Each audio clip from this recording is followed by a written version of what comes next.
eu sou Karina Santana, eu estou aqui com o Pedro Souza, treinador de negócios, para falar sobre mindset, o mindset do crescimento. Conhecido nos Estados Unidos como growth mindset, aqui no Brasil preferimos chamar de mindset de crescimento, que é uma maneira de pensar diferente, né? Que envolve proatividade, autonomia, independência. Não é mesmo, Pedro? É isso Boa mesmo. tarde. Obrigado pelo convite. Para mim é uma honra sempre que nós vamos falar sobre a mente, sobre a educação, é sempre uma honra conversar a respeito desse assunto. É bem verdade mesmo, a gente vive num momento do mundo onde se exige muito das pessoas, né? Então as pessoas cada vez mais estão sendo exigidas para entregar nota 10, para se superarem, para inovarem, para fazerem todas essas questões, né? E aí você se depara basicamente com uma realidade onde a gente muitas vezes vem de famílias, vem de estilos de comportamento familiar, onde as pessoas tinham a mentalidade um pouco mais fixa, né? Elas acreditavam que quem poderia fazer coisas grandiosas eram pessoas bem abastadas financeiramente, ou quem pode fazer coisas grandiosas é somente pessoas que podem, ou qualquer coisa do tipo, né? Então, essa mentalidade fixa faz com que as pessoas não acreditem no que já foi provado pela neurociência, né? De que, devido à neuroplasticidade, nosso cérebro está em constante evolução, em constante crescimento. Ele é capaz de nos fazer progredir, crescer, inovar, aprimorar a nossa parte cognitiva, né? E aí é que vem de encontro com o mindset do crescimento. Porque de um lado você tem o fixo, do outro você tem o de crescimento. O crescimento já é uma cultura, né? Foi muito bem difundida por uma psicóloga americana, né? Carol Dweck, né? Eu não sei se eu pronunciei o nome dela certo, mas o livro dela é um dos mais vendidos hoje, que é Mindset, né? Vem muito de encontro com o que ela fala de que quando a gente tem uma mentalidade de crescimento, a gente não atribui as evoluções, as questões de desenvolvimento pessoal à sorte, ou uma coisa que é reservada para um pool só da sociedade, um grupo de pessoas, né? Todo mundo tem a possibilidade de acessar esse mindset de crescimento, contanto que você esteja cercado de pessoas que te queiram ver bem, te queiram ver evoluindo, que você estude, por exemplo, em colégios onde a cultura é que as pessoas se desenvolvam, mostrem o seu maior potencial. Então tem muitos colégios que vão trabalhar habilidades, competências socioemocionais, habilidades, competências técnicas, né? No mercado aí é chamada de hard skills e as soft skills. Então, quando você estuda num colégio, um formato pedagógico, educacional, linkado com essa mentalidade do crescimento, de fato você está estudando num lugar que as pessoas estão interessadas em te ver evoluir, né? Não que você seja uma massa de manobra na sociedade. Já basta a mentalidade fixa da maior parte das pessoas que estão ao nosso redor, né?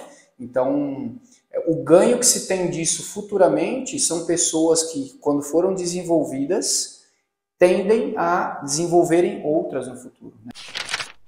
Sim, é muito interessante isso que você falou sobre a importância de estudar no método de educação, né, que privilegia essa autonomia. E daí eu tenho uma pergunta. Você acredita que as pessoas, hoje em dia, assim, os profissionais que muitas vezes você mesmo treina, eles têm essa mentalidade de crescimento ou isso é uma coisa que tá sendo só construída agora? Olha, os últimos 10 anos foram anos bem especiais, acho que para a humanidade, né? Nós percebemos que a humanidade meio que se posicionou em direção a se autoconhecer e se desenvolver. Se você pegar 10, 12 anos atrás, talvez um pouco mais, 15 anos atrás, você veria sempre uma mesma mentalidade, onde é um padrão de trabalho, um padrão de prestar concurso, um padrão disso, um padrão daquilo. E hoje você já vê as pessoas, muitos profissionais aí que são renomados no mercado, já há anos trabalhando uma questão interna de você se autoconhecer. Então, acredito que esse despertar começou há pouco tempo. Então vai haver uma grande explosão ainda desse assunto ainda no mercado, né? Muita gente já se desenvolveu, já partiu para o cenário do autoconhecimento. Quando eu digo autoconhecimento, a gente precisa também fazer algumas ressalvas, né? A gente tem um autoconhecimento que é muito raso, que é esse que a gente vê profissionais aí difundindo na internet, que é descobrir qual é o teu perfil de personalidade, descobrir qual é o teu perfil comportamental. Isso é muito importante, ele ajuda em muitas etapas. Mas saber qual é o meu perfil de personalidade não necessariamente vai me fazer uma pessoa com mindset de crescimento.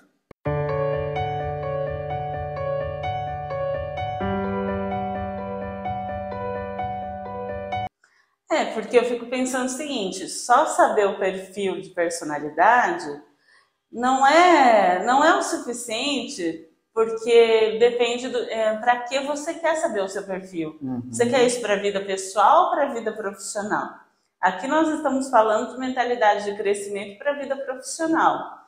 E é interessante pensar no profissional de hoje em dia, né? Hoje em dia, como você falou no início, é muito cobrado essa independência, essa autonomia do profissional. E nos seus treinamentos você vê que o profissional ele tem essa, como se diz, esse mindset. Você consegue perceber isso no profissional de hoje? Eu percebo que assim a maior parte precisa ser desenvolvido nas pessoas. Tá. E isso por conta da cultura que nós estamos inseridos, né? Fale melhor sobre essa cultura. Como você definiria? A cultura do nosso país, e aí a gente pode olhar historicamente falando, né, é uma cultura de servidão, né, de escravidão. Então, de 500 e poucos anos que o nosso país tem, 388 nós vivemos em regime de escravidão, onde as pessoas elas foram doutrinadas, catequizadas a entenderem que elas dependem única e exclusivamente do outro prover algo para ela, né? Então, quando isso está incrustado na sociedade, o que acontece? Você desenvolve uma geração de pessoas que acreditam que não são capazes de fazer aquilo que os seus, lá no passado se usava os termos senhores, né? Aquilo que seus senhores lá do passado diziam para eles que eles tinham que fazer. Então você pega uma geração de pessoas manobradas por um grupo menor que tem o seu mindset desenvolvido, que já acessaram coisas que essa grande população não acessou, né? Então eu percebo que assim, existe uma minoria que já despertou para o autoconhecimento, para esse growth mindset, esse mindset do crescimento. Essa minoria, isso não tem nada a ver com classe social, não tem nada a ver com status social, nada disso, mas são pessoas que estavam muito, como é que eu posso usar o termo? Questionando a própria existência, a própria vida, por que eu estou aqui, qual é o meu propósito pessoal, meu propósito profissional. Eu acho que essas pessoas elas tendem a encontrar mais fácil caminhos que vão ajudar elas a desenvolverem o mindset delas. Agora, as pessoas que ainda estão perdidas, que a grande maioria, no meu ponto de vista, eu treino empresários em várias cidades, em estados, e eu percebo que assim, às vezes não é porque a pessoa é dona de uma empresa que ela tem um mindset de crescimento. Sim, né? E sobre tudo que você falou, eu fiquei aqui pensando, será que no passado nós estávamos numa era de trabalhadores, de empregados, falando a grosso modo. Sim. E a gente entrou numa era profissional de líderes. O futuro do trabalho, então, é que todos nós sejamos líderes? Eu acredito que, assim como é o futuro, eu acho que o futuro nos reserva a autonomia, o autodidatismo, a autoliderança. Nós demoramos muito tempo para perceber, e hoje o empresariado está percebendo isso, só que ele está percebendo hoje sofrendo, sangrando, que a gente demorou muitos anos para desenvolver pessoas para nos substituir ou para nos dar uma força, para nos dar um ombro, um braço, ser o famoso braço direito. Por causa da cultura realmente de que se você treinar as pessoas, elas vão ficar melhores do que você. Se você treinar, elas vão ficar melhores e vão abrir coisas melhores do que a sua. Então, por conta deste medo que está incrustado na sociedade, você acaba, que vai de encontro com o que a gente está falando de mindset de crescimento e o fixo, porque o fixo está muito ligado a crenças, sabotadores, um deles é o ego e outro deles é o medo. Então, quando você tem esse ego e esse medo que toma conta da sua vida, automaticamente você não vai dar o próximo passo, que é desenvolver pessoas o mais rápido possível para que elas te ajudem a evoluir.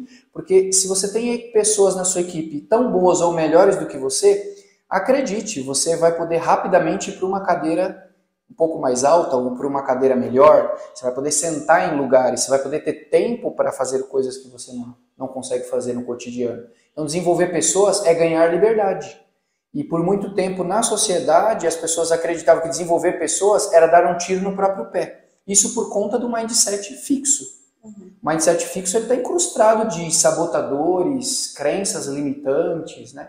Então, quando você começa a conversar com as pessoas, você percebe às vezes que tem empresários que têm 2 ou 3 negócios, por exemplo. Só que ele não tem tempo para a família dele. Ele não tem tempo para cuidar da própria saúde, ele não tem tempo para se recrear com a família. Ele não tem tempo para Deus, ele não tem tempo para as coisas que realmente são importantes na vida, porque ele está fazendo tudo sozinho. Talvez por um mindset fixo de que se ele desenvolver pessoas para serem melhores do que ele vai perder o posto dele. Isso me lembra de um ditado antigo: o olho do dono engorda o gado. Esse ditado é muito antigo. Muito antigo. Vem lá dos tempos dos senhores de café, da época da escravidão mesmo, que havia muitos fazendeiros, né, muitos latifundiários que acreditavam nisso. Isso. E você sabe que isso que você acabou de falar, o olho do dono que engorda o porco, engorda o gado. Engorda o gado, né? Melhor dizendo, é um dos conceitos de quem tem mentalidade fixa.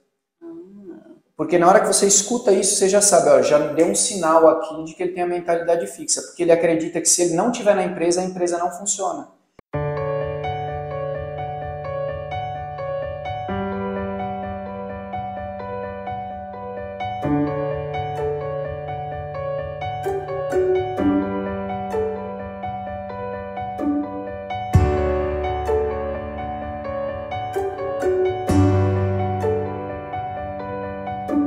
Automaticamente, ele provavelmente, ou ela provavelmente, vai ser pessoas centralizadoras. É o perfil daquela pessoa que ela não é o líder, ela é o chefe, que ela tem que estar o dia inteiro em cima da sua equipe, querendo ver quem fez, o que fez e como fez. Exatamente. E isso é totalmente o contrário do desenvolvimento de pessoas. Porque eu contrato pessoas melhores do que eu para me dizerem o que eu tenho que fazer, não para que eu diga para elas o que elas têm que fazer. Ótimo. Aí você entrou em um ponto que eu queria chegar.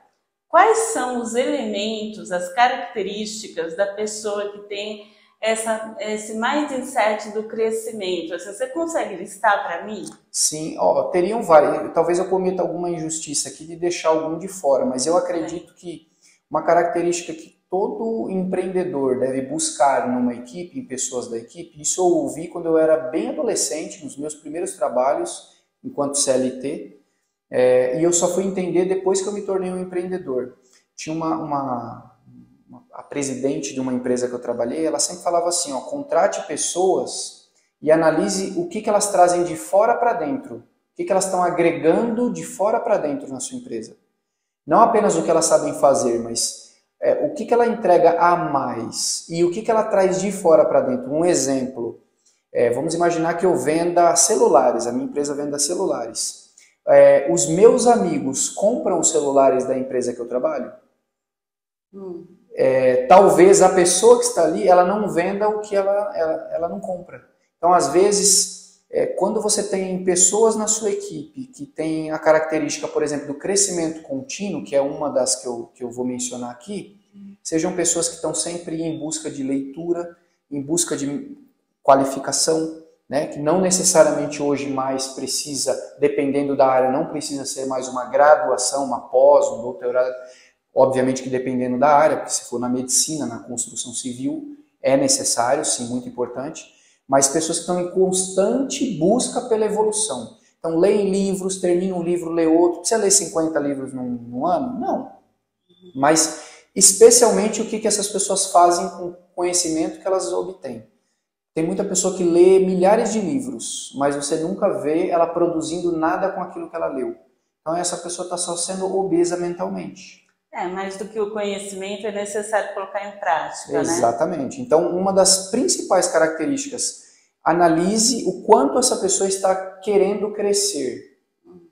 Quanto ela quer crescer e o que ela faz para esse crescimento. Ela é uma pessoa que acha que investir em estudo, investir em leitura, em livros, em viagens, em coisas que desenvolvem o nosso intelecto, desenvolvem o nosso cognitivo, ela acha que isso é gastar?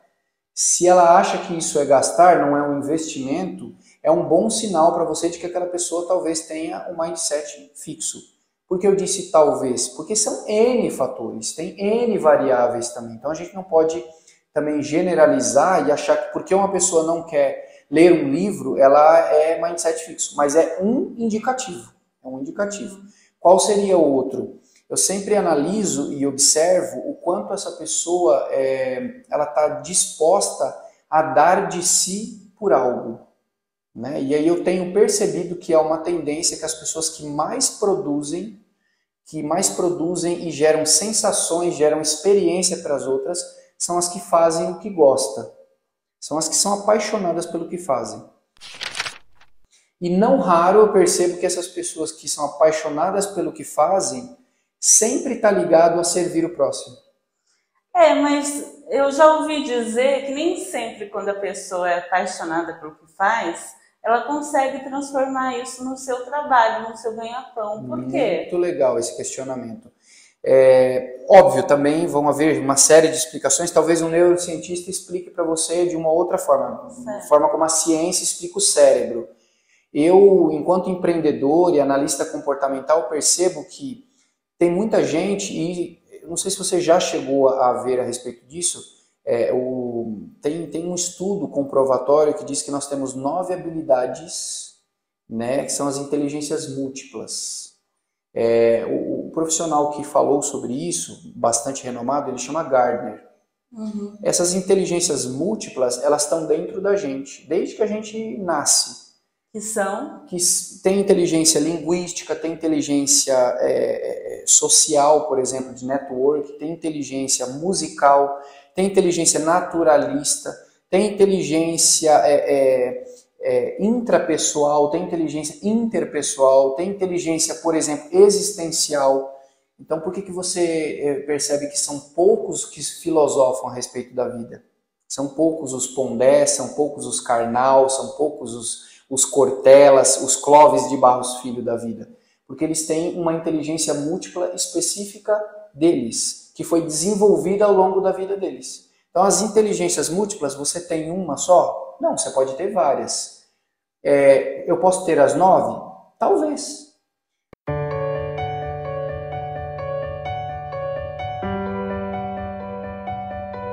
Como que elas são despertadas na gente? Ao longo da nossa vida, pelas experiências que a gente vive, pelas experiências que a gente passa na vida, pelas realizações que a gente tem na vida, pelas sensações que a gente está indo em busca. Então, um exemplo. E a tentativa e erro, né, Pedro? Tentativa e erro, exatamente. Se você vive num lar onde você está sendo catequizado a ser advogado, porque todos na família são advogados, provavelmente você vai estudar advocacia, talvez retire a sua carteirinha da OAB, como eu já atendi N pessoas. Eu já digo para você que já passou de 20 advogados que eu já atendi em processo de mentoria, e eles olham assim, 15 anos depois de profissão e falam assim, eu não sei o que eu estou fazendo na advocacia. Isso é fruto de tendências lá de trás de que eu tenho que fazer algo para agradar a minha família. Eu tenho que fazer algo porque a sociedade está me impondo que eu tenho uma profissão respeitada no mercado. Então aí eu coloco numa caixa que as profissões respeitadas são arquitetura, engenharia, advocacia, medicina, biologia. Então aí eu coloco numa caixa e todas as outras não são tão respeitadas assim. Geralmente o respeito que as profissões têm está atrelado a quanto elas podem te dar de subsídio financeiro.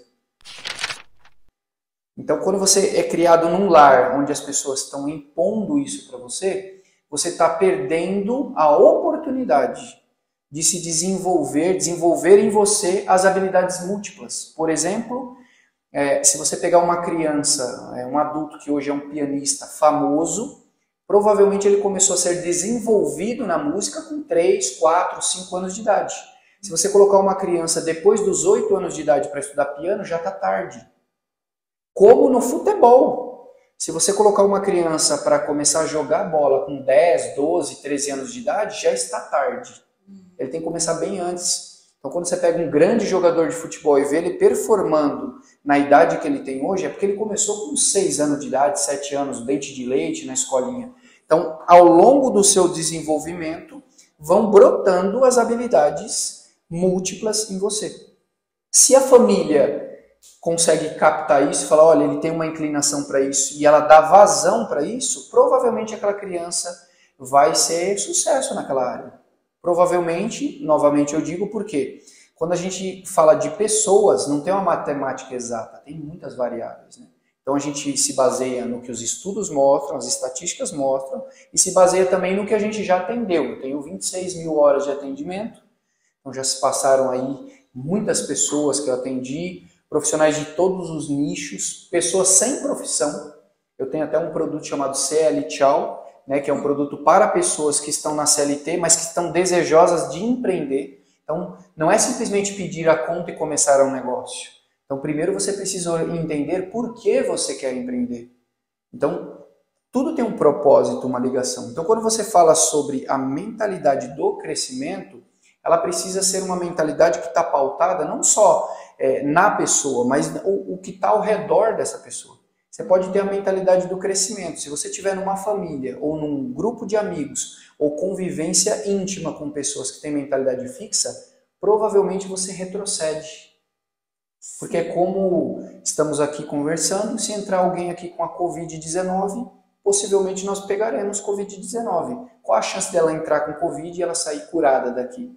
A chance é que ela passe Covid para a gente. Então, a tendência é que o negativismo, que essa questão de você aceitar, de você aceitar qualquer coisa que vem para você, ela está incrustada na sociedade. Se você convive muito com isso, os seus sonhos começam a morrer.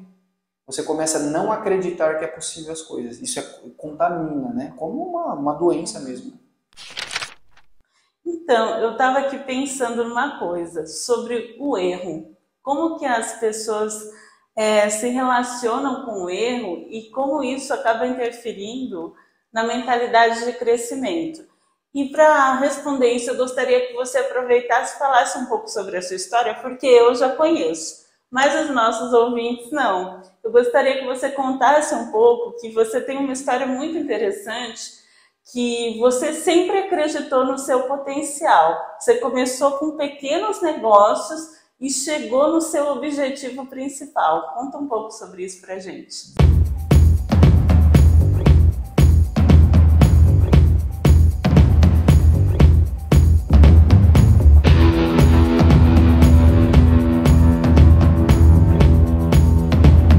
Vamos lá então. Respondendo a primeira parte que você falou, né, sobre o erro, veja só, aqui dá para eu dar um exemplo para você típico de mindset fixo e de crescimento, ou mentalidade fixa ou de crescimento. Quando eu tenho uma mentalidade fixa, eu entendo que o erro é algo que é abominável, que eu não posso errar. Então, quando eu descubro que uma pessoa tem um mindset fixo, quando eu percebo que ela é perfeccionista demais, então ela demora demais para fazer as coisas, porque ela espera tudo perfeito para poder fazer, nunca estará tudo perfeito. Ela se cobra excessivamente, quando ela erra, dá para ver visivelmente que muda o temperamento, muda o comportamento da pessoa. Ela não aceita o erro, nem dela, nem das pessoas ao redor dela. E quando, na verdade, quem tem um mindset, veja só, erro é erro. Mas o que difere é como você processa o erro. Se eu olho para o erro como algo abominável, algo que eu não posso fazer, diga para mim, o que você aprende quando você acerta? Pois é, eu acho que não se aprende quando acerta. Talvez você aprenda, mas muito pouco. Agora, quando a gente erra, você aprende uma forma de não fazer mais, não errar mais naquilo. Então, isso é evolução, é crescimento. Imagina que isso é uma máxima, né? Para que a lâmpada fosse inventada, houve centenas de tentativas, se não milhares de tentativas. Só que eu falei que não se aprende quando se acerta, porque assim, não é que a pessoa não é capaz de aprender, é que a gente acaba ficando tão feliz com o acerto que não percebe que para chegar no acerto houve não sei quantos erros, né? Exatamente, porque quando você acerta, tem um negócio dentro do ser humano chamado ego. Quando você acerta, o acerto favorece o seu ego. Quando o seu ego ele está inflado, e eu não estou falando aqui que você não pode ter o ego inflado em um dado momento, ficar feliz porque você conquistou algo de primeira.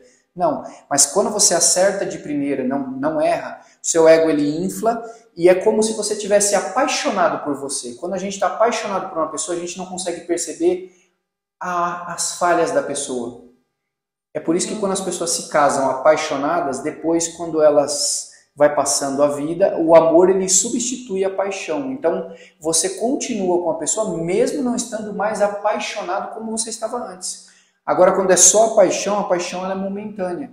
Quando eu acerto de prima é como se eu estivesse apaixonado por mim mesmo. Então eu não consigo nem raciocinar, nem meditar em quais são os pontos aqui ao redor que estão me ensinando lições, porque eu acertei. Agora, quando você erra, obrigatoriamente você tem aquele momento de bad, porque errou. Ninguém gosta de errar.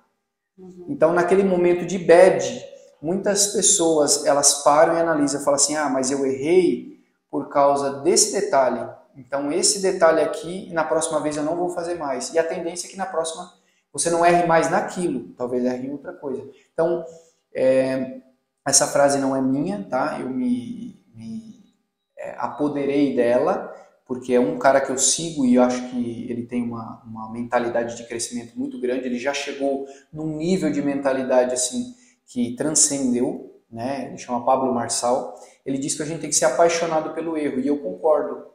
Se a gente for apaixonado pelo erro, a gente está apaixonado pela evolução, porque só acerta quem tenta, e só vai acertar de primeira. A gente pode acertar de primeira, mas as nossas tentativas estão nos ensinando lições. Então, o mindset de crescimento vai fazer você olhar para o erro, em suma, e olhar para o erro, mesmo errando, você acertou. Eu diria que o mindset de crescimento vai me fazer olhar para o erro, ou até mesmo para os desafios que a vida apresenta, né, como professor. Exatamente, não? Exatamente. Que quando sou professor, quando a gente está na sala de aula, eu acredito plenamente que eu estou mais aprendendo do que ensinando.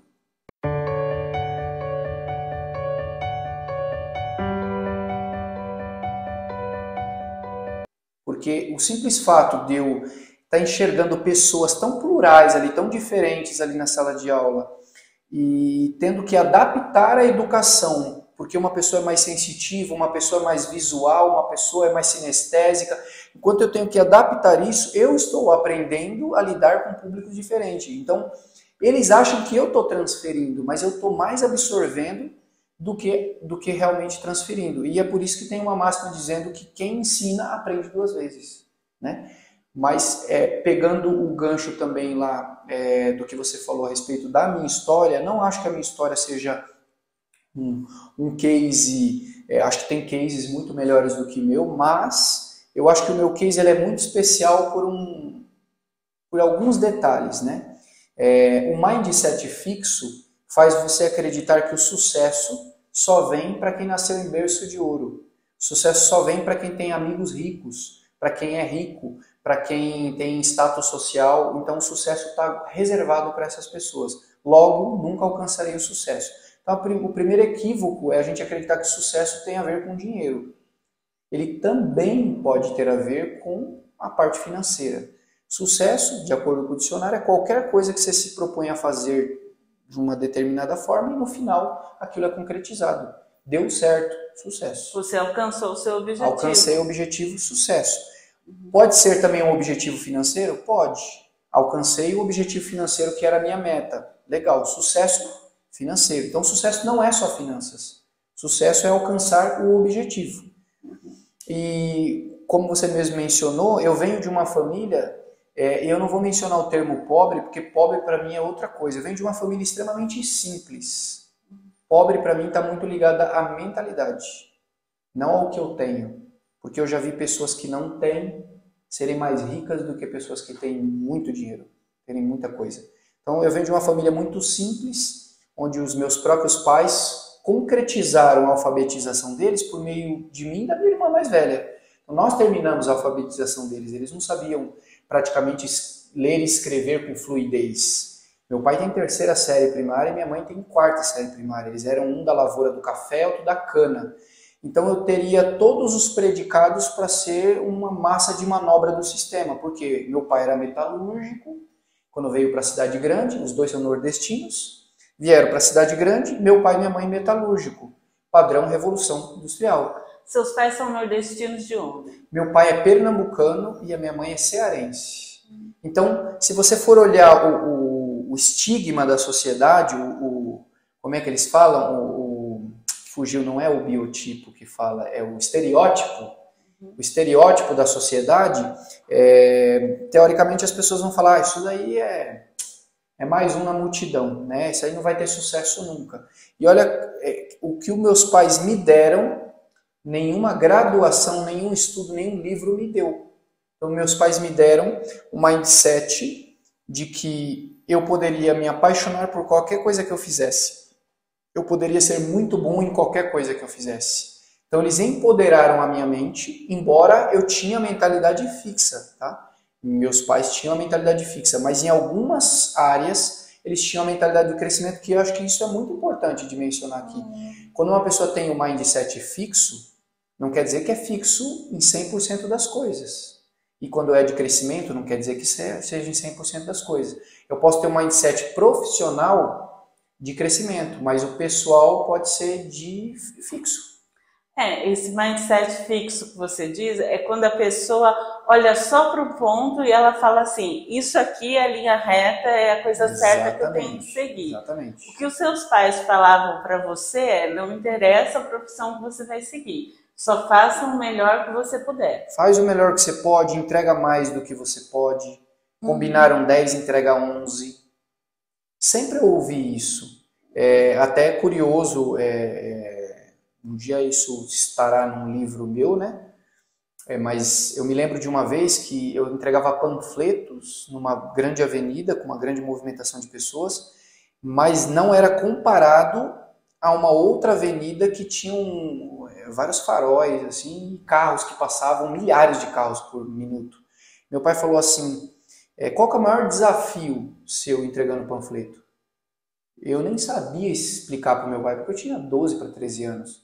Falei, pai, porque demora demais, demora uma eternidade para um bloco de panfleto assim entregar tudo. Aí meu pai falou, mas por que você quer que acabe rápido? Se acabar rápido, você tem que fazer o quê? Vai ter que pegar mais e entregar. Aí meu pai falou, então, se você quer que acabe rápido para você bater uma meta, você tem que ir num lugar onde tem um fluxo maior de pessoas. Por que você não vai no farol? E aí eu comecei a entregar no farol, que hoje boa parte das pessoas que estão no farol são pedintes de alguma maneira e também marginalizadas pela sociedade. Quem está no farol, muita gente acha que não presta, coisa do tipo, e não. Tem muita gente ali que é batalhadora. Então, quando eu fui para o farol, eu ganhei um outro conhecimento do meu pai. Eu percebi que, assim, a velocidade das coisas está no movimento. Isso já era um mindset de crescimento. Então, o mesmo trabalho sendo feito num ambiente diferente me faria evoluir mais rápido no quesito tempo. E quando eu fui para o farol, a impressão que eu tinha é que o dia voava, porque as pessoas interagiam mais comigo. E aí um dia eu falei, pai, sabe o que eu descobri no farol? Que as pessoas estão falando mais comigo, elas dão boa tarde e tal, as outras estão passando na rua conversando e elas só simplesmente arranca da sua mão o papel ou às vezes vira as costas. Aí meu pai falou, aproveita e faz mais do que é pedido. Cumprimenta elas, dá um bom dia e fala alguma coisa referente à empresa. E aí eu perguntei na empresa na semana seguinte o que eu podia falar. E eles disseram assim, mindset fixo, não precisa falar nada. Porque talvez eles acreditavam que eu ia queimar a empresa se eu falasse. E aí eu vi a moça da recepção conversando com uma pessoa dizendo assim, dá uma passadinha aqui e faz um orçamento sem compromisso. E eu falei, se a moça da recepção está falando isso, eu também posso falar.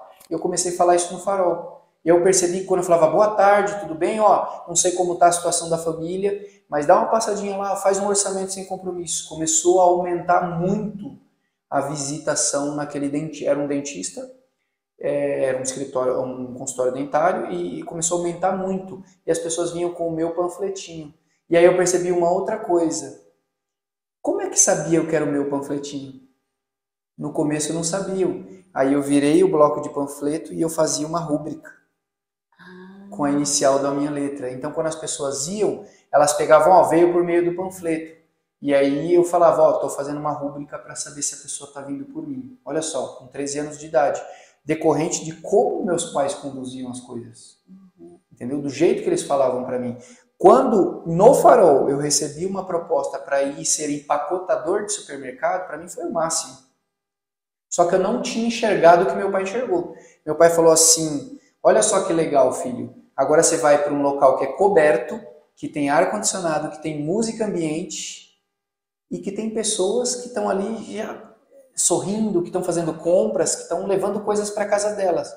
E eu não tinha pensado nisso. Então veja só, a importância da família sempre conduzir a mentalidade dos filhos para que eles enxerguem, mesmo no caos, eles enxerguem pontos positivos. Então acho que isso foi um legado que meus pais deixaram para mim, que até hoje, quando eu passo pela pior situação, eu penso, que lição eu posso tirar disso? E isso me ajuda a evoluir constantemente.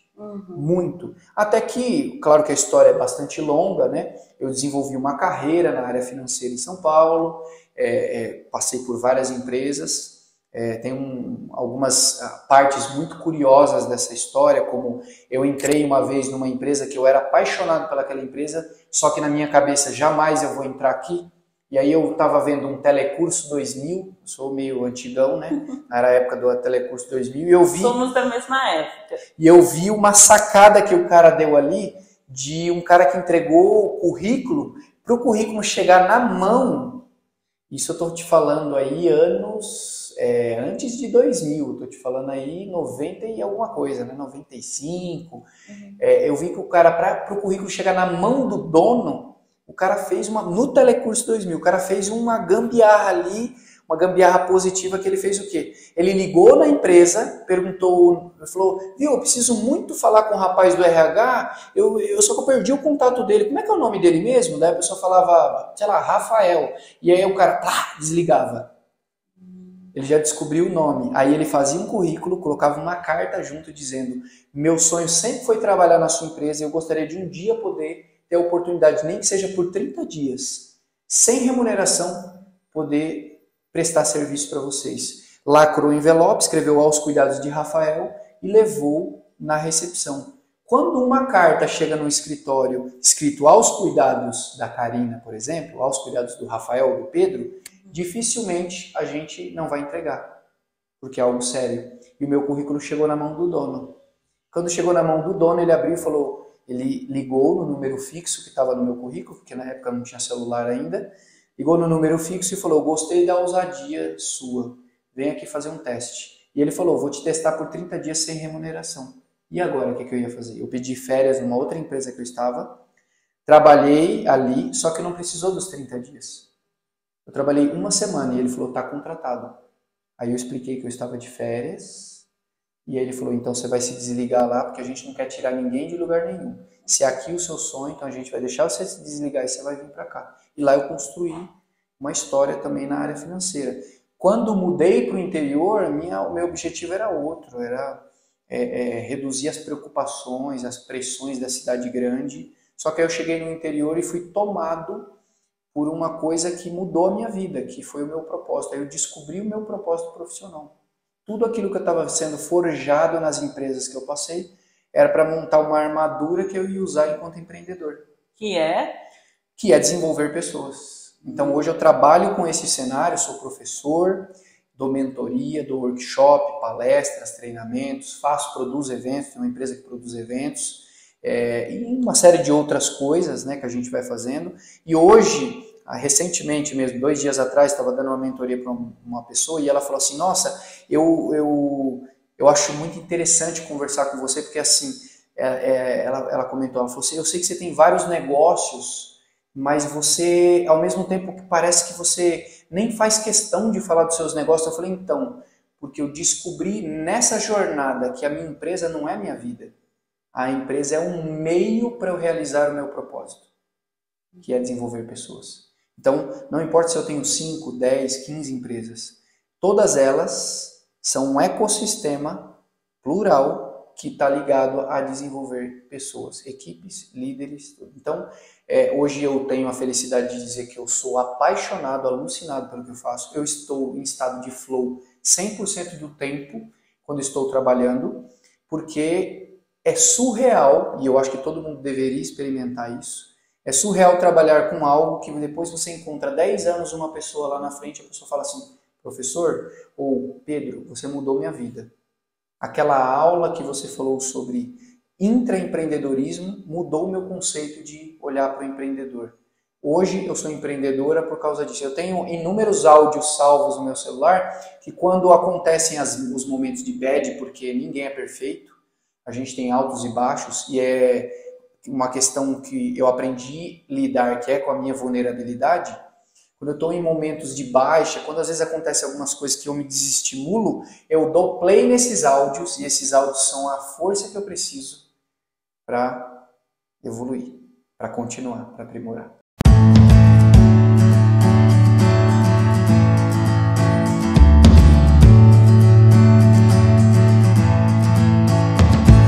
Eu fiz questão que você falasse sobre a sua história, Pedro, por um motivo muito simples. Nós estamos falando sobre mentalidade de crescimento. E o que eu posso perceber na sua história é que a sua mentalidade de crescimento ela foi desenvolvida pelos seus pais. Porque os seus pais, eles tinham um conceito de sucesso muito diferente do que foi dito aqui nessa entrevista.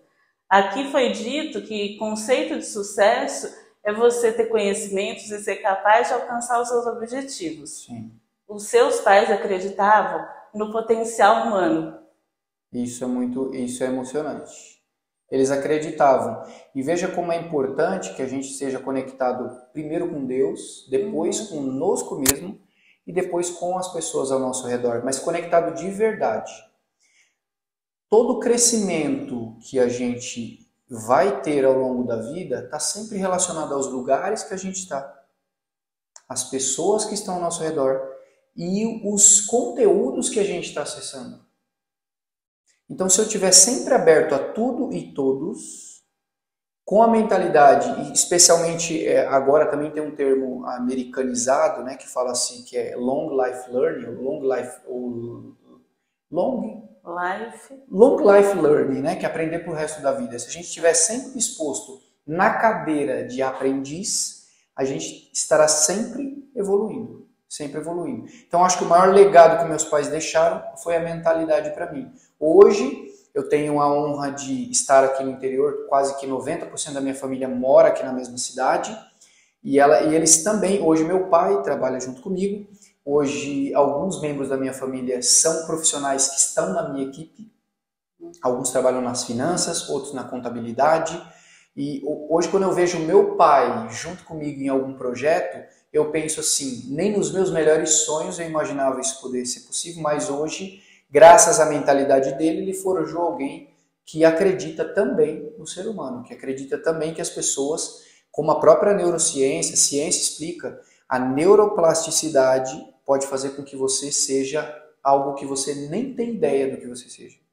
Nós estamos falando sobre autoestima e autoconfiança. Os seus pais tiveram essa sensibilidade de desenvolver isso em você e acredito também na sua irmã, né, nos seus irmãos. Exatamente. De modo geral. Exatamente.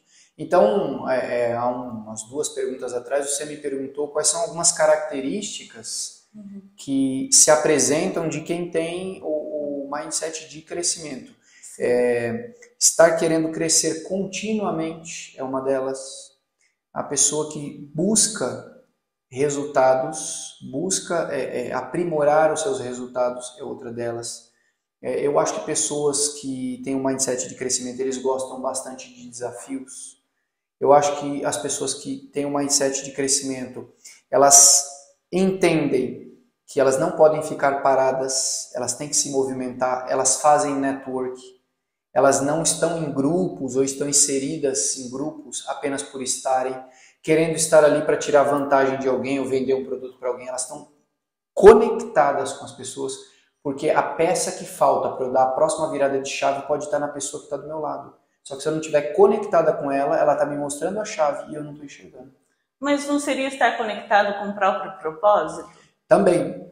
Eu acho que quando você está conectado com o seu propósito, você tem um filtro das pessoas, lugares e coisas que você acessa. Acho que a importância do propósito é isso. Então, hoje, por exemplo, eu recebo mensalmente vários, eu não vou falar milhares porque seria mentira, mas dezenas de convites para ser sócio de projetos. Hoje eu tenho a tranquilidade de dizer não e dizer sim para aqueles que têm a ver com o meu propósito. Qual é o meu propósito? Ajudar pessoas a atingir o maior potencial delas e atuarem no cenário que elas quiserem atuar, mas com alta performance. Então, eu posso estar falando para uma pessoa que trabalha na CLT, eu vou desenvolver o potencial dela para que, enquanto CLT, ela atue em alta performance. Eu posso estar falando com um empreendedor para que, quando ele esteja como empreendedor, ele atue em alta performance. Posso estar falando com um líder de uma equipe dentro de uma empresa para que, quando ele desenvolva as pessoas, ele desenvolva pessoas para a alta performance. Então, esse é o meu objetivo, o meu propósito, minha missão enquanto empreendedor hoje. E aí eu posso fazer isso em qualquer cenário. Eu posso estar no Japão, posso estar na Coreia, posso estar numa palestra, posso estar num workshop. Se eu estou sempre imbuído desse propósito, qualquer dia é dia, qualquer hora é hora. Eu não falo assim, eu não estou no meu expediente, então quando uma pessoa senta do meu lado e eu percebo que ela está precisando de uma palavra amiga, de um despertar, de uma ativação, para mim qualquer dia é dia e qualquer hora é hora, porque é a minha missão. E eu consigo filtrar melhor as coisas que chegam ao meu redor. Então não é qualquer pessoa que é meu sócio, não é qualquer projeto que eu entro, não é qualquer disciplina que eu ministro a aula, não é qualquer treinamento que eu acho que eu estou capaz, porque eu tenho um mindset do crescimento, eu posso dar treinamento de tudo? Não. Tem cenários que você precisa ser humilde e entender que humildade não é quanto você tem no bolso de dinheiro, que é o que as pessoas geralmente falam, aquela família é bem humildezinha. Humildade é o poder de reconhecer as suas limitações. Então tem um momento que eu tenho que passar a bola para outro que tem habilidade e competência muito maior que a minha, que é aquela pessoa que vai desenvolver aquilo ali. E essa visão clara do autoconhecimento que nós falamos lá no início. Perfeito. E você falou que algumas pessoas têm um autoconhecimento, só que de uma forma rasa. Talvez o que você acabou de descrever seja essa forma profunda. Exatamente. O autoconhecimento raso é descobrir qual é o teu perfil. Por exemplo, eu descobri no DISC que eu sou dominante e influente. Eu descobri num outro assessment que eu sou executor. E daí? E daí? O que eu faço com essa informação agora? Porque agora eu preciso saber do como. Quem é que vai me entregar o como? Então, como está muito ligado, e aqui fica até uma dica, quanto mais você correr atrás do como, mais vitimista você vai se tornar, mais mimizento você vai se tornar. Porque se você soubesse o como, você já teria feito. Se as pessoas ao seu redor soubessem o como, ela já teria te vendido, já teria. Então as pessoas não sabem. Então é por isso que todo o assunto dos profissionais que desenvolvem pessoas vai sempre concluir com a resposta está dentro de você, a verdade está dentro de você, o potencial está dentro de você. Somos apenas agentes que vai ativar isso. Eu não tenho o seu como, é você que tem o seu como. Então eu vou despertar você para você entender o poder que você tem. E o como você vai descobrir dentro de você. E penso eu que para tornar também pessoas mais colaborativas com a sociedade, né? Porque o que faz as pessoas serem vitimistas é elas não saberem o que elas vieram fazer nesse mundo. Exatamente. O fato do próprio mindset fixo faz as pessoas, né? Então, quando você passa por um problema, quem tem mindset fixo olha para o problema e acha que o problema é o tamanho de uma casa. E acha que só acontece com ele, acha que é porque ele é pobre, acha muitas vezes porque ele é negro, acha porque ele é de um estado do país que é desprezado, estereotipado. Algumas vezes pode ser, existe sim racismo velado, existe preconceitos velados, existe sim, com certeza, com mulher, com negro, com homossexual, enfim, existe sim. Mas muitas vezes o nosso mindset fixo faz com que a gente avantaje o problema seja grau 10 e a gente enxergue ele como grau 1000.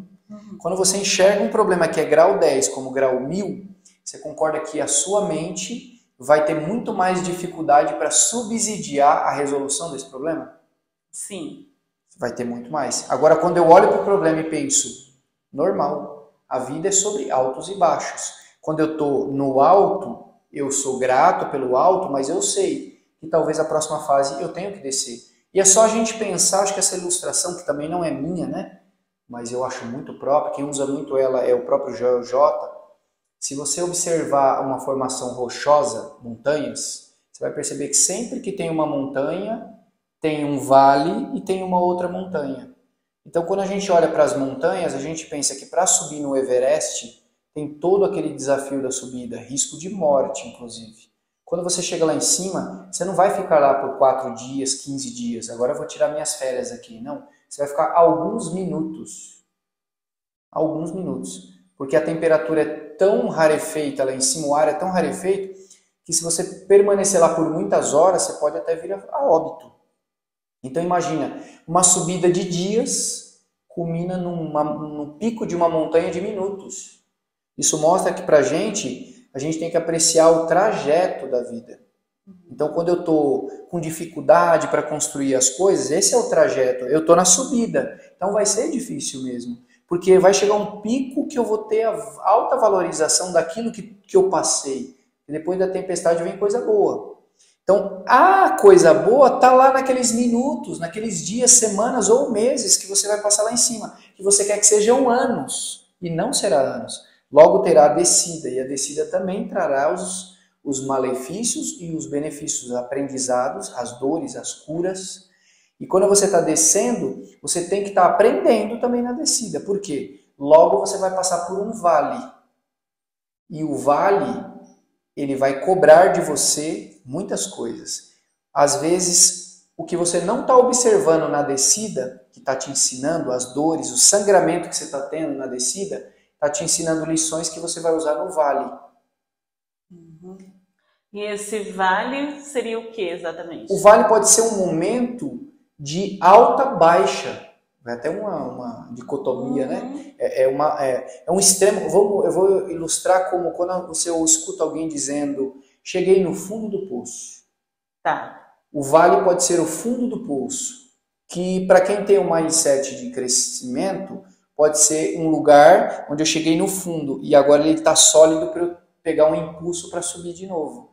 E para a pessoa que tem um mindset fixo, o fundo do poço pode ser fracasso, ou não quero mais viver, em alguns casos mais extremos. Só que não é para mim. E às vezes eu preciso fracassar em alguns momentos, porque aqueles fracassos estão me lapidando, me forjando para uma subida muito maior lá na frente. Então, você percebe que hoje tem uma tendência na sociedade? A sociedade tendenciosamente está tentando fazer o quê? Pular fases, ensinar pessoas a pular fases. Só que quando você pula uma fase, lá na frente, você vai ser cobrado. Quando você for cobrado, você não terá o subsídio para remediar aquilo, porque você pulou a fase. A fase que ia te ensinar aquele subsídio, você pulou. Então, o que eu recomendo para as pessoas? Não pule fase. Passa pela dor, vibra muito com a subida, vibra muito com o topo, vibra muito com a descida. A gente hoje resume em ser grato. Seja grato por todo o trajeto, quando você está em alta, em baixa. Porque quando você passar pelo momento mais difícil da sua vida, que para cada um pode ser diferente, eu posso ser um empreendedor, eu posso perder o meu pai, posso perder a minha mãe. E aquilo é na minha vida pessoal, mas vai afetar a minha vida profissional.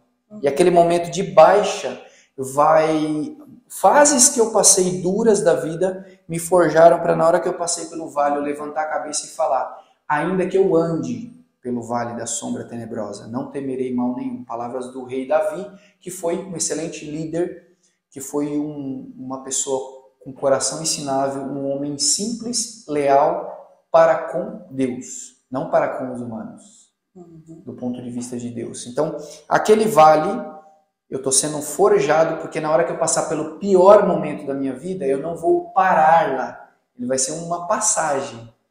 É um momento, como o luto, tem uma fase do luto. Tem gente que demora no luto 1 ano, 6 meses, 2 anos, 10 anos. E a gente tem que respeitar o tempo de luto das pessoas. Mas a gente tem que entender que o vale é para passar por ele, não para ficar lá. Porque ele está te preparando para a subida de novo de uma montanha. Então, a recomendação que eu deixo é sempre olhe para as criações de Deus. Elas estão sempre nos ensinando. Está tudo em movimento. A gente não tem que querer ficar parado. Se movimente. A água, os pássaros, as folhas, as árvores, o vento, está tudo em movimento. Se você estiver em constante movimento, mindset de crescimento, constante movimento, lugares diferentes e novos vão trazer pessoas diferentes e novas. Pessoas diferentes e novas vão trazer desafios diferentes e novos. Desafios diferentes e novos vão trazer provocações e resultados diferentes e novos para a gente. Então, esse é a grande sacada que eu percebo hoje. Constante evolução está ligada a constante movimento. E com isso, nós terminamos essa entrevista. Muito obrigada, Pedro. A sua experiência, o seu conhecimento, com certeza agregou muito valor a essa entrevista.